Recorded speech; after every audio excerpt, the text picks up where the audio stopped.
Everything in the world is a result of sales. Somebody is selling materials, time, services, resources, components, everything. There's a sales element, and we also have to develop in ourselves the ability to do discovery, to understand options. For me, my origin story, alcoholism exists on both sides of my family. In the first year of fatherhood, I grew to 330 pounds. Today, I'm 252.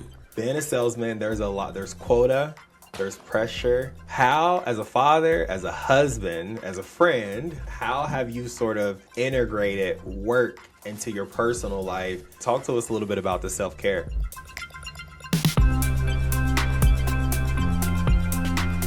So Earl, the man and the coach behind it all. How you doing, brother? Oh, I'm doing great. It's so good to be with you, and always love seeing your smiling face. Thanks for having me on. Thank you for coming on.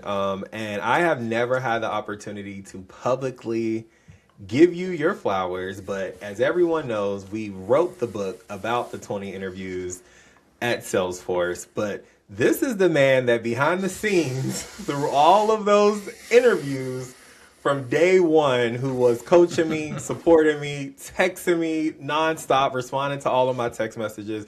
And Earl, thank you. Seriously, started out as colleagues.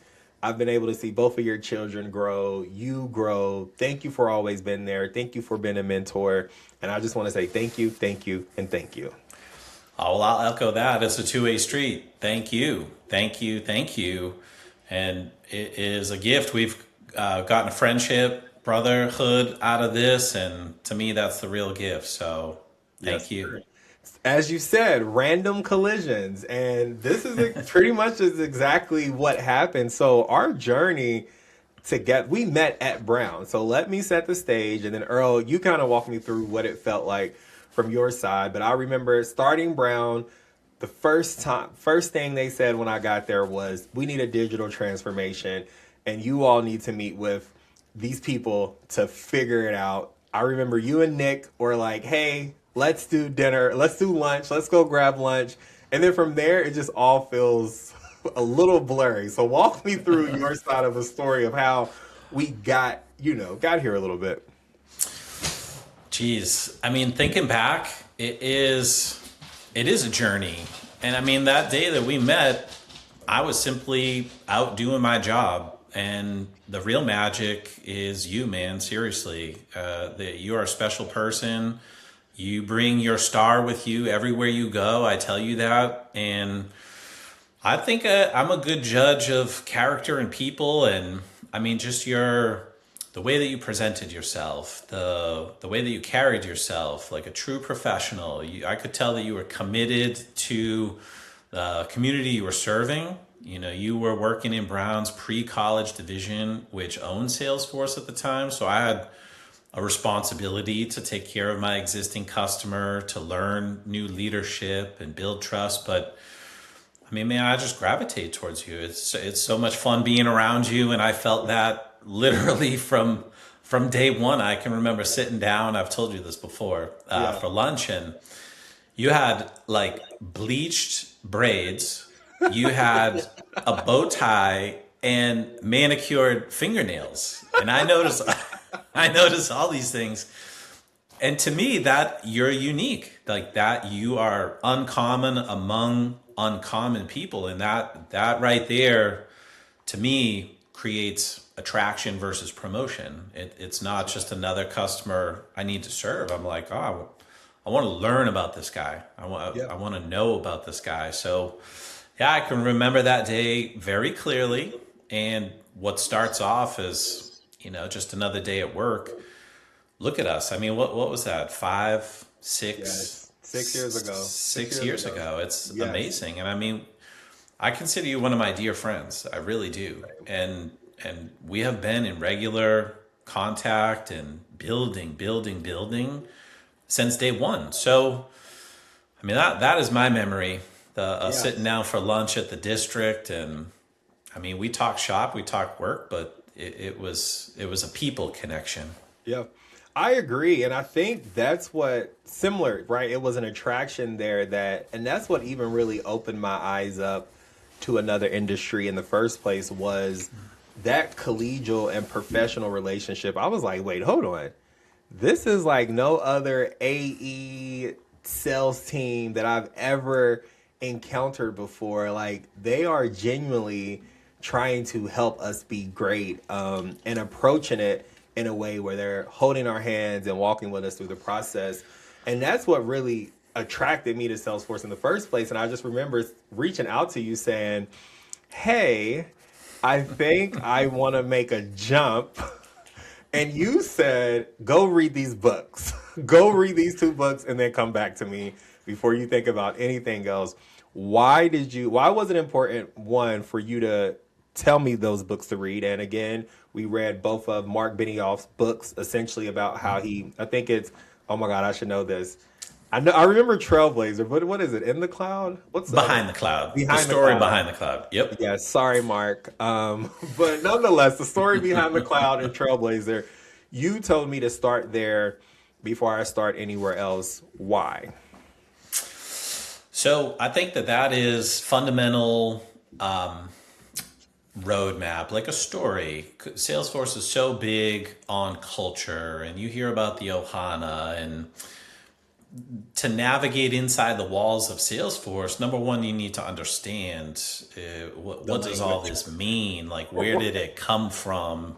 But also, it's a gut check. Like, can you buy into it? Can you get on board with it? Because some people cannot, and that's a cultural, like, personal value alignment versus the actual work of enterprise software, digital transformation. And going back to your point about what you were tasked with at Brown, digital transformation, to me, that's people, like you drive transformation and then you leverage digital tools. That's a people thing. So, it's just a little homework assignment, and it's also a litmus test. Like, are you going to put in work? Because Salesforce is work. Transformation is work. Right. Change is hard. So, yeah, man, I mean, right from the jump, you were willing, and you came right back very quickly, having gone through those books, helped inform your own point of view, and came with lots of questions too. So like a natural curiosity. Yeah. So for the person who is looking to join a company, but their CEO hasn't wrote a book about the company, sort of talk to me just about, because I hear what you're saying is, hey, and I wrote about this in the book, but essentially, how can you start to step in the ecosystem before you even apply? And that's kind of how I felt reading the books. It was me stepping into the ecosystem before I even took any steps to apply. So what is sort of that notion of, hey, go out and do your homework? They might not have a book, but what are other ways that you've studied companies, learned about culture, but like, what does that discovery process of the company look like for you?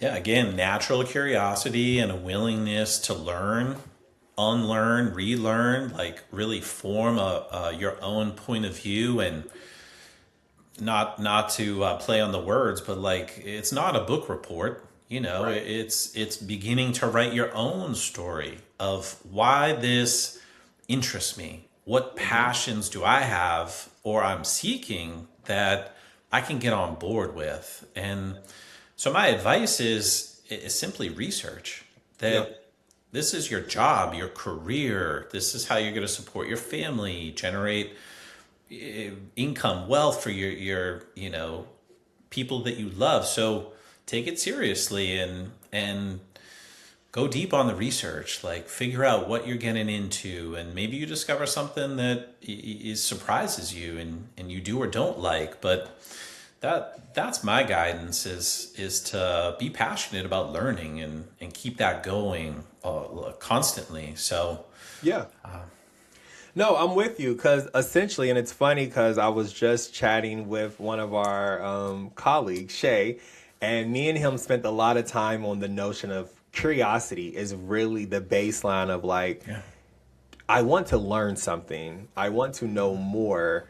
That's the baseline for everything. Whether you're trying to do a new job or shine with inside the company, it's that curiosity that drives, you to the next level. And it's funny because you're like, hey, it's not a book report. And I can attest to that. And honestly, if anything, I feel like it's setting people up 7 steps ahead because had I not read those books, the language, like I just knew the language when I entered the company. Like I knew the matrix, I knew the language, I knew what people were talking about, and I didn't have to skill up on that language. Is that something that you have solved too as you've done your research and then stepped into the company? You feel kind of 7 steps ahead of the game? Yeah, and short answer is yes. And to not only be able to speak the language as a good candidate, but also that accelerates your ramp. So when you're researching a company, pursuing a role, the job has begun. You are already in it. Your hire date then becomes secondary. Your first meeting is not your first meeting. Maybe that's up to you. Maybe it's your 20th. Maybe it's your 50th. And maybe I applied to Salesforce 7 different times over the course of 2 years, Wow. pursuing multiple roles. And I knew I just wanted to get through the door. Yeah. And each time, like your story, was an opportunity to learn, fail forward, and grow because that is what the job was all about from Yeah. start to finish. And those are such invaluable lessons that success comes from failure. And Yeah. we have to be curious to learn and grow. And yeah, just the language matters, to build trust and also confidence. Like when I'm curious to learn and I gain knowledge, I gain confidence. And I think when I gain confidence, there's just more energy, whatever, whoever I'm serving or engaging. If I feel good on my own 2 feet, like, oh, I've studied for this exam. This is familiar. I'm here. It matters. It really makes a difference. Yeah, and I think to your point, you're building your toolkit. We always talk about imposter syndrome, and anytime you're in a company anytime you're shooting for the stars in general, you start to feel little, right? And I think what I hear you saying is, hey, as much as you can make yourself feel big by skilling up or just learning, it positions you in that interview or in those final moments.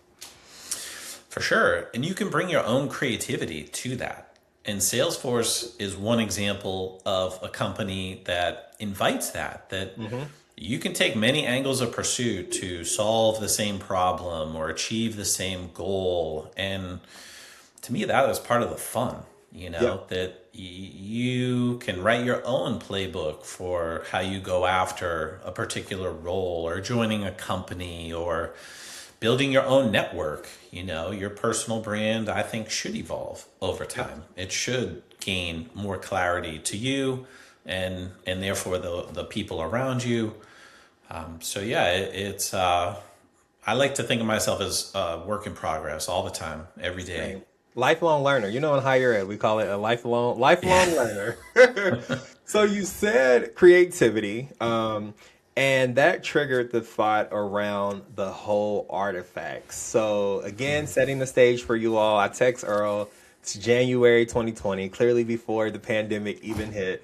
And I'm like, hey, I think I want to leave. He's like, cool. Read these 2 books, get back at me. And I'm like, okay, cool. I've read the books. I'm still motivated. I'm excited. Now he's like, go create an artifact. And I'm like, what the hell is an artifact? Is this like my baby shoes or like, what is this? So kind of before I talk about what I did, please walk me through, when did you get introduced to an artifact? Why do you think those are important? And walk us through some of the ones you've created. Well, you mentioned Nick in the Godfather, beginning, our and Godfather. we have to shout out to Nick DiNardo. Yes, So Nick was Nick. my manager. Nick still is the vice president in the Northeast over all higher education, Salesforce customers. And this is rinse and repeat. This is, I should say, first off, none of this is original thought or material for me. This is all what has been freely given and taught to me. And then I pass on to you and others in my own creative way. And when I was pursuing a role at Salesforce, Nick was my coach. He helped me figure out a path and continue to improve my own pursuit. And he taught me the importance of an artifact. And I mean, I can think back, like the beginning of my sales career. My cousin was a sales rep in textbook publishing, and her artifact was a brag book. It was like a resume, but like more than a resume. You create a little encyclopedia of your accomplishments, both in and out of work. And so I guess that was the original artifact introduction. But Nick, like everything, he's such a pro, and he helped me take it to a much more focused, elevated level. Smart. And the artifact simply is a differentiator. There are over 2 million people a year that apply to work at Salesforce, and less than 1% of them are accepted. There are almost 90,000 global employees today, and on average, every single one of them will submit at least 3 referrals a year. So if you're on LinkedIn, click and apply, you have to understand the law of averages that you're competing with. Right. And I mean, I don't want to say it's impossible, but it is difficult and very, very slim that you will come through the door with a standard resume. So in short, the artifact is a way to differentiate yourself. As a candidate, what creative spin can you take to demonstrate going the extra mile, to put in a little more effort to showcase something about yourself? Simply. Yeah. And I remember when you, and again, setting the stage for you all, essentially the artifact could be a document, a presentation. Like Earl said, it could be a brag book. But when Earl shared his artifact with me at that time, it was a recruitment, pretty much a recruitment sales strategy of how you plan to manage your book of business. And essentially I was like, okay, cool. I really don't know much about sales, but I am a storyteller. Let me lean into my marketing hat. And I just created a 5-slide deck that had each Salesforce core value. And I talked about my accomplishments that connect to that core value and why I feel like I could scale that core value. And then, and Earl, I'm not sure how you use your artifact, but essentially what I would do was before every interview, I would email that to the committee ahead of time to just say, hey, here's a quick dose so you can get to know me before I even hop on this call.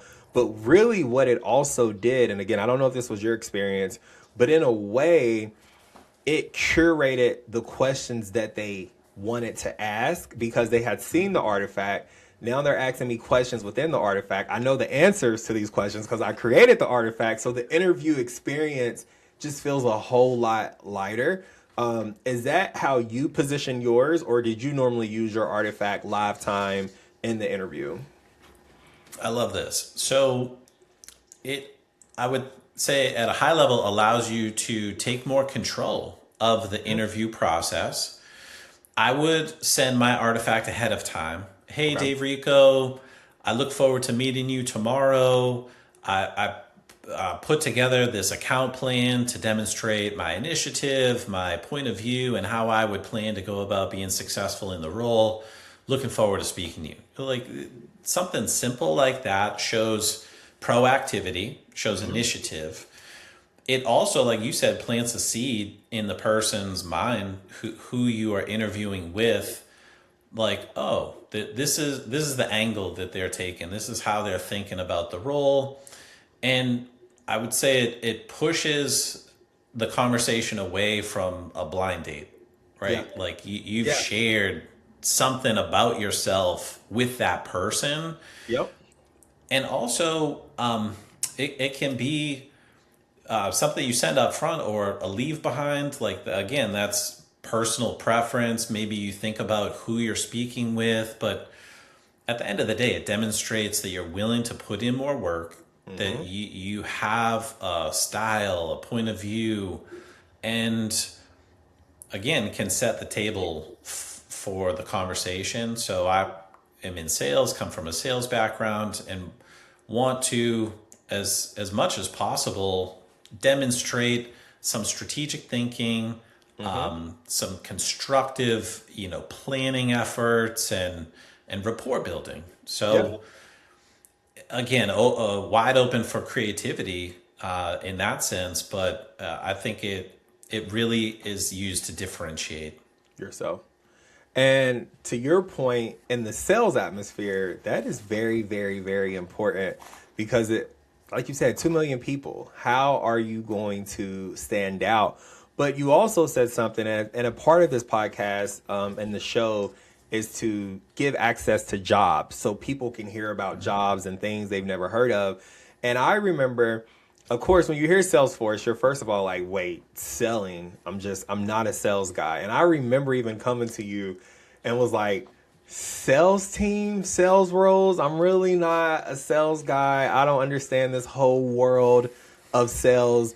But when I got into it, I was like, yo, I would have been a bomb ass AE had I just really knew what the other side looked like. But I felt more confident once I got to the other side. So my question to you is, what is the most common myth that you hear about getting a sales role that you want to demystify when it just comes to going after sales in general or sales roles in general?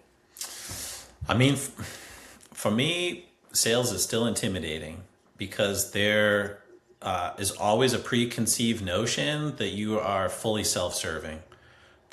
And you can see through that now. Like the higher up you go, the more clear things typically get, and it takes a lot to elevate to the C-suite. It takes a lot to gain and earn the opportunity to sit in front of a senior executive who is so busy, has so much responsibility.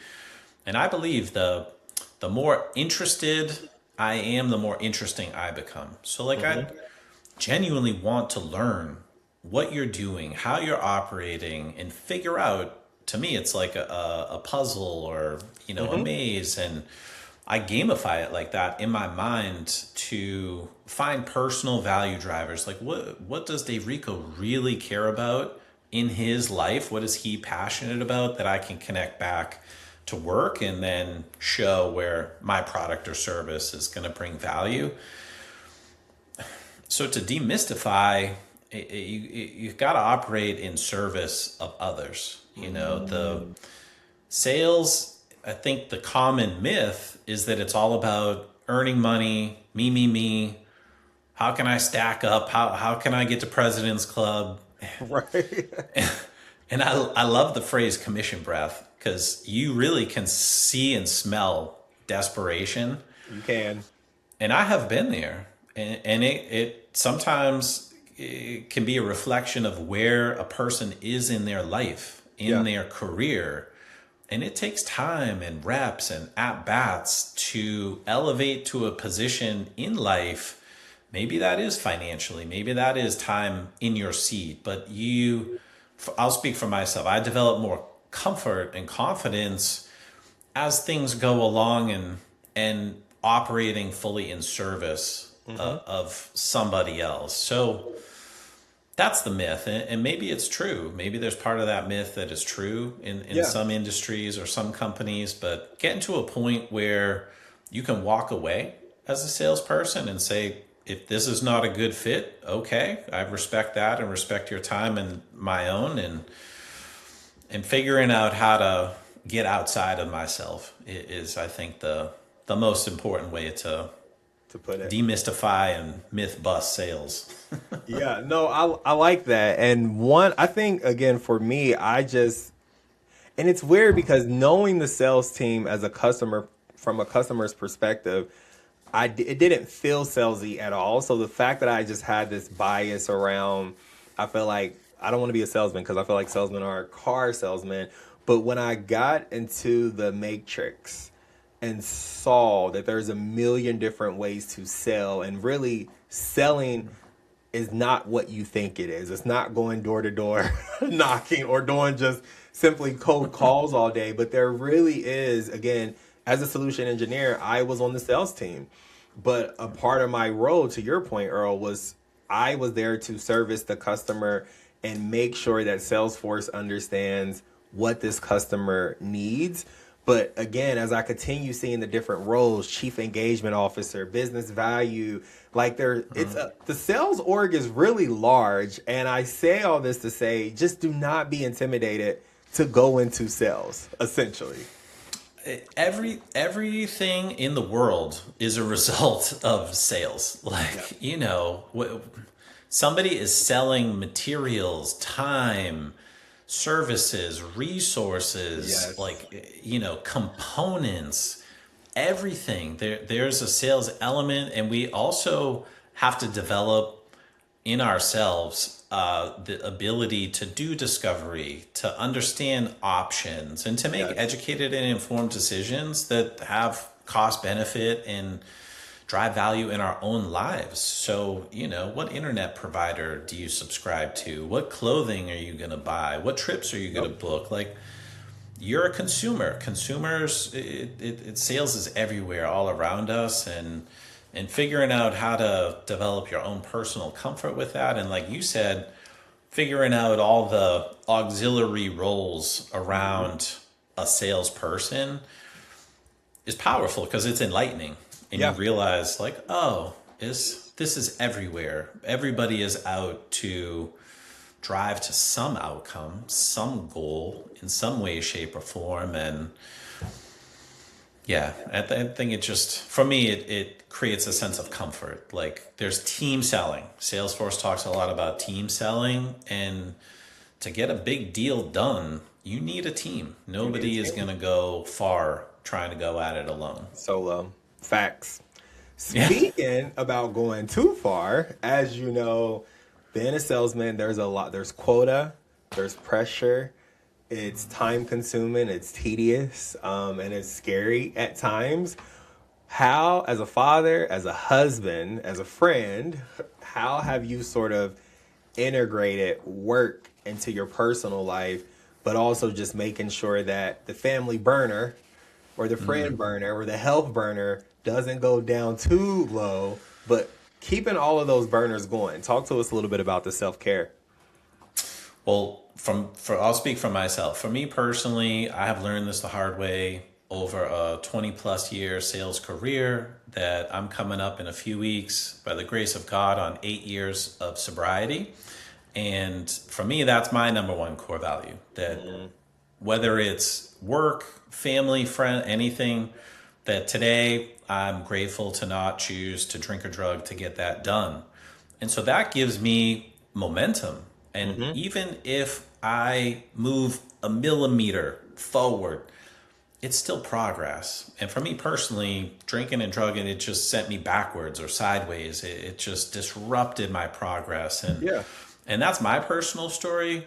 But to keep it all in balance, I mean, I don't think I have a silver bullet answer there. My family, friend, life situation is constantly evolving. We have a 7 and 4-year-old. I'm the sole financial provider for my family. I have a lot on my plate, and it's just a day at a time, trying to stack progress, just forward progress. And I think as a dad and as a husband, my wife and I will be married 15 years this year. We waited 7 years. I know it's crazy. 7 years before we had kids. So we've basically had, like, the past 15 years is almost cut in half now. We're a little bit more on the parenthood side majority, but I mean, it's different for everybody. And for me, it's about eat, sleep, move, like very basic, fundamental, core pillars. I have sleep apnea, so I needed that addressed. I'm 6 years into CPAP life, and you've heard me preach about these things. Like, they're not fun. People My think CPAP machine is to the left, and I have not picked it up yet. Well, that's a whole nother conversation, though. and everybody's different. In the first year of fatherhood, I grew to 330 pounds. Today I'm 252.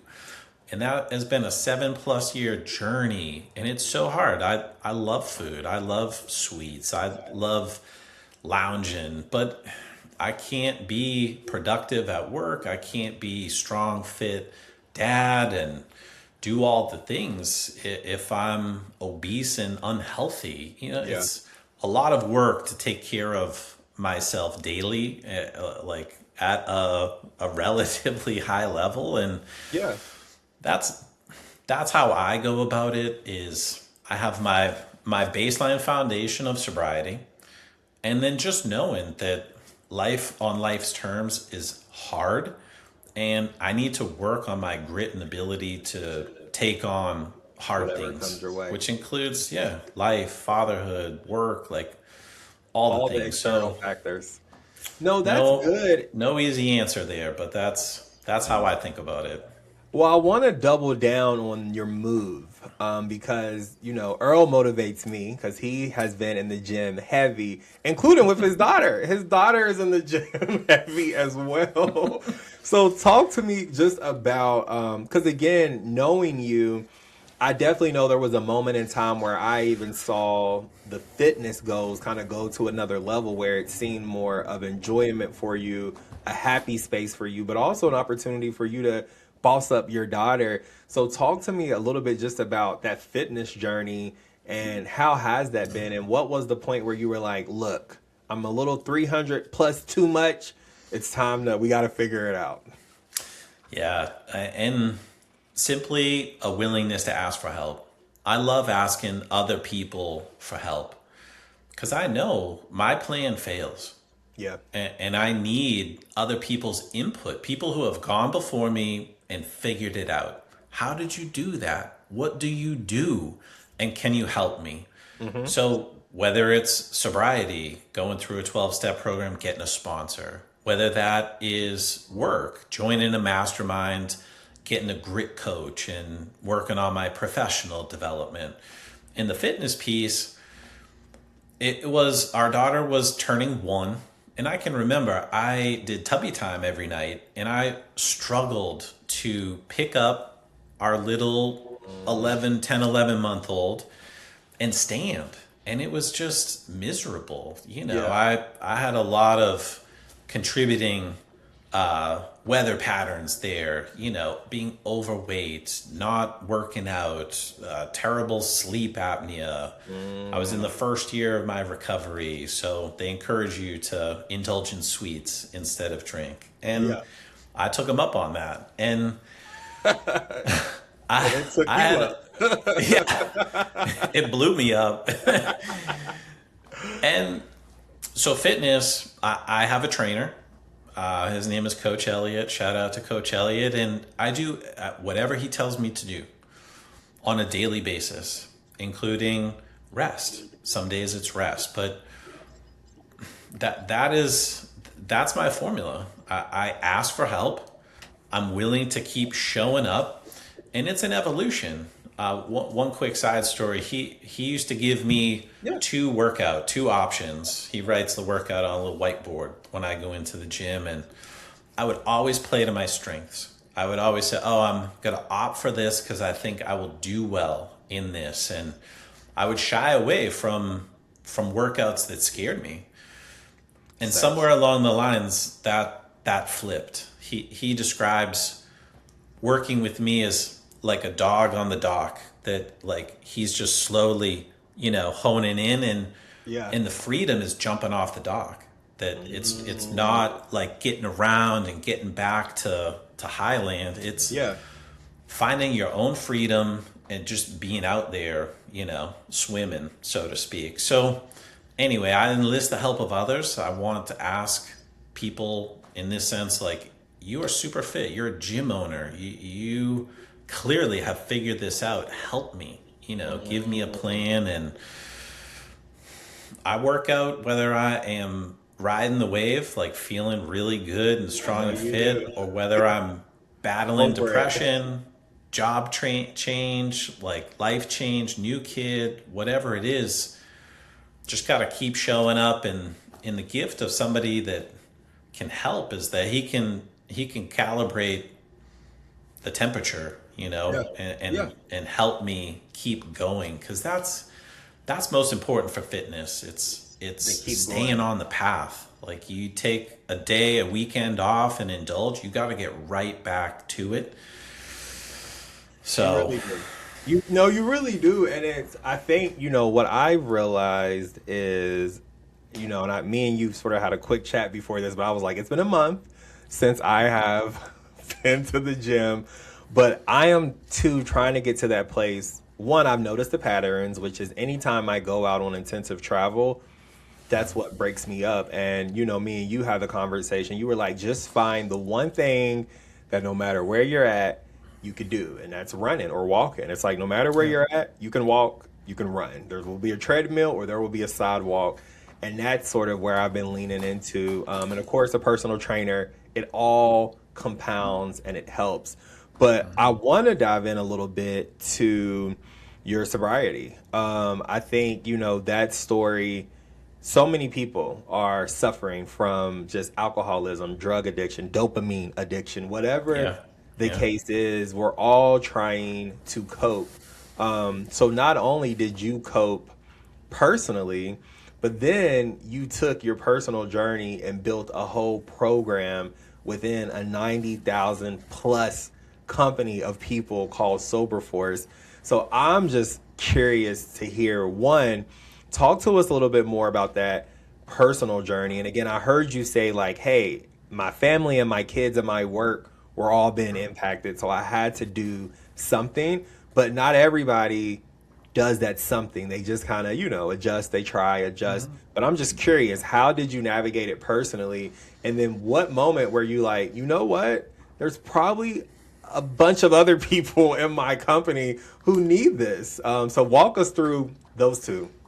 I'm honored to talk about it, and have not always been comfortable or capable talking about my sobriety. It's an evolution. And so for me, my origin story, alcoholism exists on both sides of my family.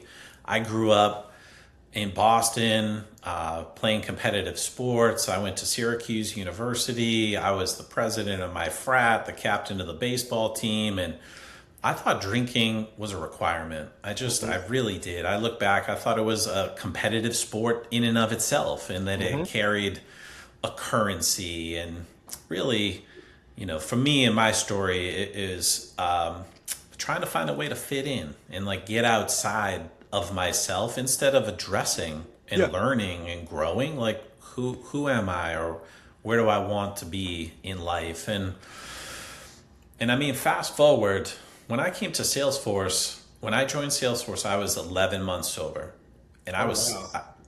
a baby in sobriety. And Yeah. I was scared. I had never had a job where I did not drink. Sales is so centered around the old Don Draper Mad Men mentality of Yep. just wine and dine. And man, I knew if I was going to stand a shot at surviving at a company like Salesforce, I needed to defend and strengthen my sobriety at all costs.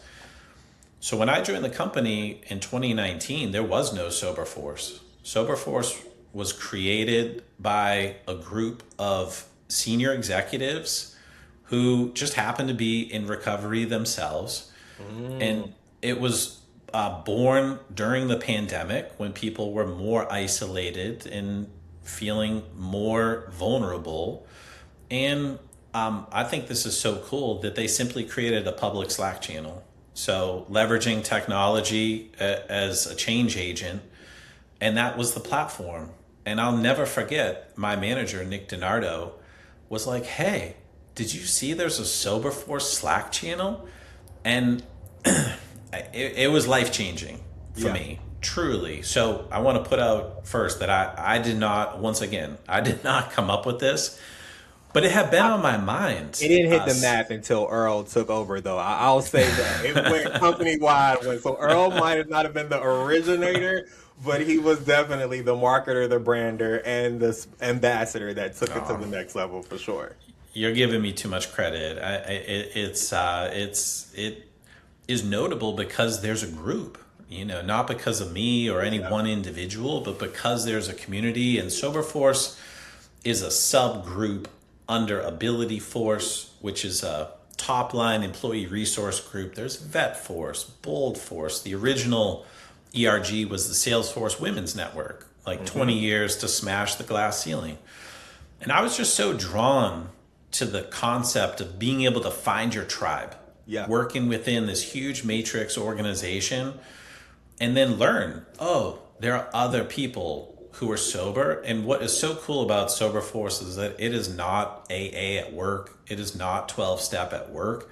Even though that is how I found sobriety, what made me feel so comfortable in my skin is that I discovered a lot of people nowadays, for many, many different reasons, choose to not drink or drug. Like, so many young people in the workforce are just not about that. And I'm so grateful. It just takes, I feel so much lighter. Like, it's wonderful. You learn, and also allyship. A lot of people in SoberForce were there so that they could help somebody else or understand it was not their personal journey, what they were working on, but it's just amazing and so special and so cool. And then being able to help other companies institute and implement that within their organizations has been such a cool gift. So I served for 3 years as president, and I've recently since left Salesforce and SoberForce, but it was the crown jewel of my experience at Salesforce, and that community and connection, and it strengthened my sobriety. I accelerated. Navigated 7 years at Salesforce without the need to drink or drug. That's amazing. That's a miracle. That's a celebration. And I'm also curious, as someone, for people who have friends that are dealing with alcoholism or drug addiction, as we know, don't punch people in the head or nag them, because that's not really going to help. But as sitting on the other side of the seat, what advice do you give to people to support people they know who are dealing with some type of addiction? Man, I mean, there's the spectrum of addiction is so broad now, from the phone to shopping to status to just all things. Escapism. It's the concept of trying to get outside your own skin. Like, how do you find comfort and peace looking and going inward?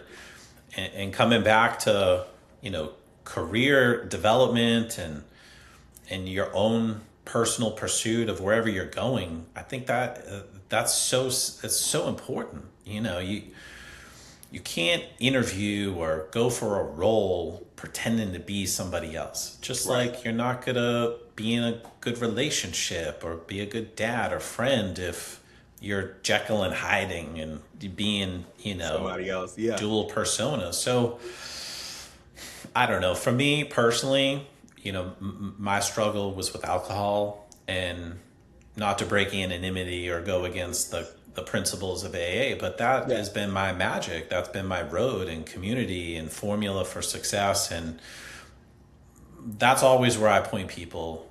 If you know somebody who is struggling with alcoholism, AA is the number one proven success track. And I always say, like, do you know somebody that can get them to a meeting? And for me personally, I needed to drink every last drop and go to the bitter end. And as hard as that is to reconcile and accept, that wreckage is a gift because it got me sober. It brought me to the halls of AA willing.